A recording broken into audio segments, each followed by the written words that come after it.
Hi everyone. I just wanted to take a minute to address your upcoming essay, to say hello, to check in as we are 2/3 of the way through the semester, and as we're approaching pretty much the last portion of the semester. And you have your second essay coming up this week. And there's a couple of things I wanted to draw your attention to.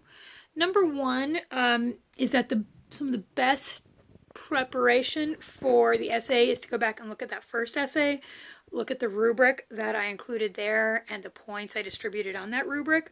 Some of you approached me with questions about your grades there, some of you did not. But if you do have questions and want to discuss anything that you received on that essay or the upcoming essay, I want to encourage you to reach out and schedule an appointment with me this week. Preferably on Tuesday or Wednesday, since that will help you get the paper in on time.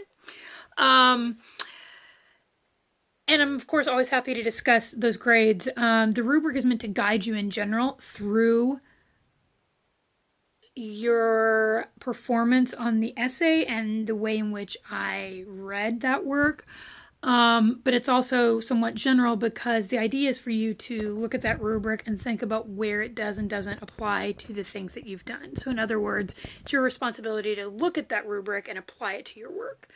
That said, sometimes it's not always easy to do that. Sometimes it's not always clear. So it's good to reach out and get help if you're confused.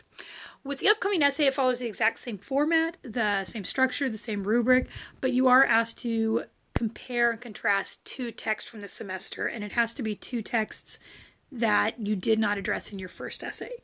It can be texts that you addressed in your response papers, that's fine. And of course, things you discussed in the discussion boards, it just cannot be what you wrote your first paper over.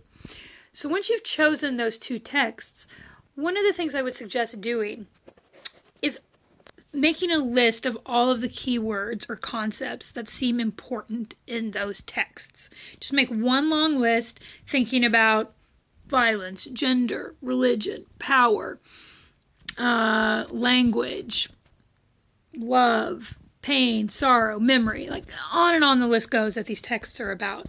Make a long list of those and then start to think about how you can make connections between some of those words. Because that's really all that an analysis is finding the key words or concepts that a text is about, and then thinking about how some of those key words connect to each other. So for example, if I was writing about citizen, I might look, I'd make a long list, and some of the words that I would use to describe the concepts in that text would be race, gender, sports, language, everyday life.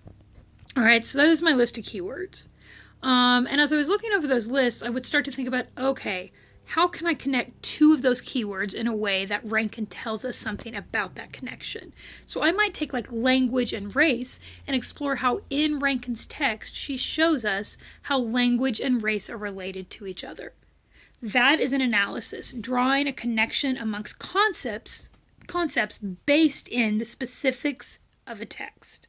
And that's what I'm asking you to do here, to think about maybe how race and language work in Rankin.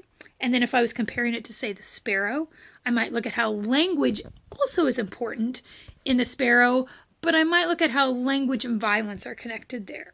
So I have language and race in one text and language and violence in another. So both authors are asking us to really think about the ways in which language functions in our lives, but they're showing us that the language and its power is connected to violence in one situation and race in another. That's one way to start to organize the text, but the main thing is that the analysis comes through a comparison of concepts, not comparing plot. You don't want to just look at what happens in the story. You really want to be thinking about what does the story mean and what does the author tell us about that? Like, why does the author choose to use tennis in her poetry? What is it about tennis that's important for us or that is useful for us in approaching and understanding race, language, violence, gender, power, whatever words you want to use? So really kind of start to explore those key words. Have a full draft submitted by Tuesday. I am asking that you do peer review again, and please keep in mind that peer review is not just about giving comments to other people, it's about reading people's work and seeing how what they've done can be brought back to bear on the work that you're doing. So in other words, it's as much about the person doing the review as it is the person receiving the review. That said, you are graded on peer review, so please keep that in mind.